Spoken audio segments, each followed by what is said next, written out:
नोएडा में गालीबाज नेता श्रीकांत त्यागी पर गैंगस्टर लगाने की तैयारी चल रही है। त्यागी के आलिशान महल पर बुलडोजर चल रहा है और त्यागी भागे भागे फिर रहा है। यहाँ तक कि त्यागी के ऊपर 25,000 का इनाम भी घोषित किया गया है। अब सवाल यही उठ रहा है कि महिला से बदसलूकी करने वाला श्रीकांत त्यागी आखिर है कौन और किसके दम पर अपना रसूख दिखा रहा है।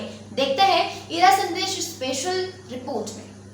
गालीबाज नेता की बोलती बंद, घर पर चला बुलडोजर, महिलाओं ने किया बुलडोजर का स्वागत।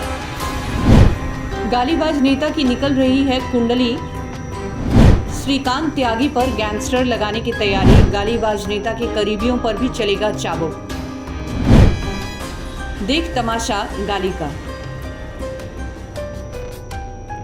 कभी शान और शौकत की जिंदगी जीने वाला नोएडा की ओमेक्स सोसाइटी का रहने वाला श्रीकांत त्यागी को ये कभी भी नहीं मालूम था कि उसे एक महिला से बदसलूकी का इतना महंगा भुगतान करना पड़ेगा। अपनी रसूख और धौंस के दम पर नोएडा अथॉरिटी में अपना सिक्का चलाने वाला अब भागे भागे फिर रहा है। उसके घर पर चल रहा है बुलडोजर। बुलडोजर देखकर महिलाओं ने का ताली बजाकर स्वागत किया।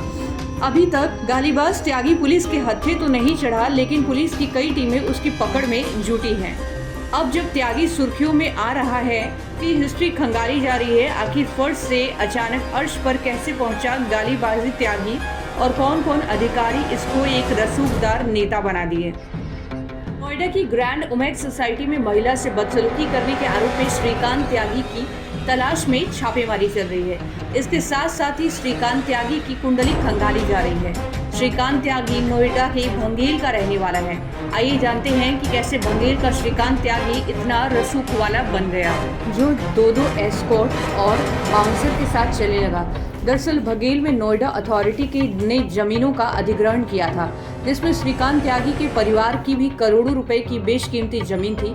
श्रीकांत त्यागी और उसके परिवार को करोड़ों रुपए का मुआवजा अथॉरिटी की तरफ से मिला था।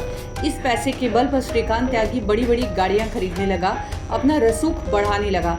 पैसे आते ही श्रीकांत त्यागी बड़ी बड़ी गाड़ियों से चलने लगा। उसके आगे पीछे स्कॉट होती थी। बाउंसर की लंबी फौज लेकर वो अपना भौकाल टाइट करने लगा। इसी बीच उसे राजनीति का चस्का लगा। बीजेपी के छोटे छोटे कार्यक्रमों में जाने लगा। उसने बीजेपी नेताओं के साथ संपर्क किया और रसूख बढ़ाता चला गया। जिस वक्त श्रीकांत त्यागी अपने गांव भंगेल जा रहा था, तभी उसके घर के बाहर बाकायदा पुलिस की बैरिकेडिंग लगी होती थी। पुलिस पिकेट लगाए जाते थे, बूम बैरियर लगाए जाते थे। उसके घर के अंदर जाने के लिए बाकायदा मेटल डिटेक्टर लगाया गया था। श्रीकांत के इलाके में प्रवेश करने के लिए पहले तलाशी देनी होती थी। घर पर स्निफर डॉग भी लगाए गए। उसके बाद घर में प्रवेश मिलता। इतना ही नहीं, श्रीकांत त्यागी के घर पर स्निफर डॉग भी लगाए गए थे। स्कॉट करने वाली जीप लगाई गई थी। जब वह घर से निकलता तो उसके पीछे स्कॉट की गाड़ियां चलती। नोएडा पुलिस ने स्कॉट की 2 गाड़ियां फिलहाल बरामद की है। बाकी 2 जीप की तलाश की जा रही। उत्तर प्रदेश पुलिस के जवान श्रीकांत की सुरक्षा में लगाए गए थे। इसके अलावा 1 दर्जन बाउंसर भी उसके साथ चलते थे। श्रीकांत ने 3 साल पहले अपने गाँव भंगेल को छोड़ दिया था और वह सेक्टर 94 में रहने वाला था। वह ओमेक्स ग्राउंड सोसाइटी में रहने लगा और वहां पर अपनी दादागिरी चलाने लगा। उसका एक वीडियो बीते दिनों वायरल हुआ है। श्रीकांत की संपत्तियों की हो रही पड़ताल।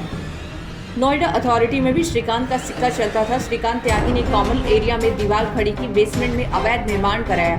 2009 में बाकायदा इसकी लिखित शिकायत की गई, लेकिन अथॉरिटी की तरफ से कोई कार्रवाई नहीं हुई। 3 साल से अथॉरिटी के अफसर फाइल दबाए हुए बैठे थे। नोएडा के श्रीकांत त्यागी का लखनऊ में भी बड़ा विवाद हो चुका है। पत्नी की गैर मजदूरी में एक महिला मित्र श्रीकांत त्यागी के गोमती नगर स्थित फ्लैट मिलने पहुंची थी। तभी अचानक उनकी पत्नी पहुंच गई। इसके बाद महिला मित्र और पत्नी के बीच जबरदस्त मारपीट हुई। फरवरी 2020 में श्रीकांत त्यागी की पत्नी ने गोमती नगर थाने में मामला दर्ज करवाया था। अब जब गाली गलौज के नेता का मामला इतनी सुर्खियों में आया है, तो उनकी कुंडली खंगाली जा रही है। साथ ही साथ उन अधिकारियों की लिस्ट भी जारी की जा रही है जो त्यागी का साथ देते थे। बहरहाल गालीबाज नेता को ताउम्र ये महिला नहीं भूल सकती और न ही उन्होंने कभी सपने में सोचा होगा कि उन्हें इस तरीके की जिंदगी जीनी पड़ेगी। आज उन्हें पुलिस खोज रही है। गालीबाज नेता भागता फिर रहा है। घर पर बुलडोजर चल रहा है और उसके ऊपर गैंगस्टर होने की तैयारी की जा रही है। गाली ने क्या से क्या बना दिया। ब्यूरो रिपोर्ट, द एरा संदेश, यूपी।